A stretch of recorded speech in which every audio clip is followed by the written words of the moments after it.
is integrated through 1-48. It says graph the line y equals 3x plus 3. So first of all, first thing you want to do is just notice that it's in y equals mx plus b, or graphing form. So I know that this number right here is b, and this number is my y-intercept. So I go ahead and just plot my y-intercept right there. And then I want to look at the slope, and I see that it's just, the slope is 3, but I can make it into a fraction and write it as 3 over 1. And then I can go from my y-intercept, I can go up 3, over to the right by 1. And then I also went down 3 and over to the left by 1 just to make my line straighter, and I just connected it with a ruler. And then letter A says, sketch the line that is perpendicular to y equals 3x plus 3 that passes through the point negative 3, comma 2. So where is negative 3, comma 2? Let's see.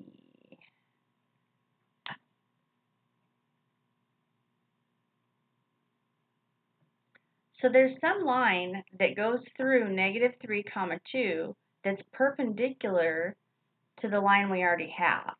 So perpendicular would mean, tell me when I'm perpendicular.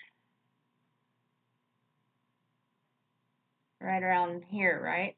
It means there's a 90-degree angle in between the two lines. It means they make right angles.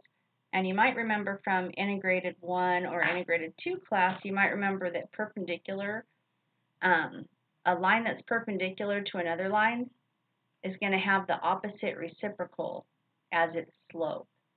So in other words, if this line has a slope of 3 over 1, then the perpendicular line will have a slope of whatever the reciprocal of that is, which is 1/3, and opposite sign.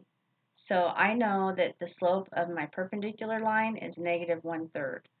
Now I don't know what B is. It's not 3, because if it was 3, we'd be going like this, and it wouldn't be perpendicular. I don't know if it's going to be 0 or 1 or negative 1, or, well, probably not negative 1, but we'll go ahead and use some algebra to figure out what B is. Or actually, you know what I can do is I already have the slope, right? So I can just go down 1 over 3, can't I? You guys were probably thinking that a long time ago. Go down 1 over 1, 2, 3. Okay. Down 1 over 1, 2, 3. That's the easy way to do it. Up 1 over 1, 2, 3. So I see that down 1 over 1, 2, 3. I see that I can graph the line without even really doing the algebra.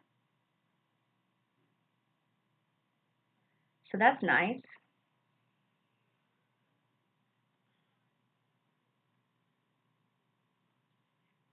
And because it landed perfectly on the y-intercept ended up being 1, I don't have to do it the hard way. I can do it the easy way. I can just say, well, hey, this is y equals negative 1/3 x plus 1. I know it's a 1 because my graph gave me a nice clean 1. But pretend that maybe when I graphed it, I couldn't tell where it went through. Maybe it goes through at a fractional area, like maybe here or up here or something, and I don't know. If I didn't know, I would go ahead and plug in this x value right here for x, and I would plug in this y value for y. And when I do this fraction math, I get a 1, and then when I subtract from both sides, I get that b is 1, which we already figured out from our graph. So letter B says, what's the equation of the perpendicular line? We just found out it was y equals negative 1/3 x plus 1. Okay, and I think that's it.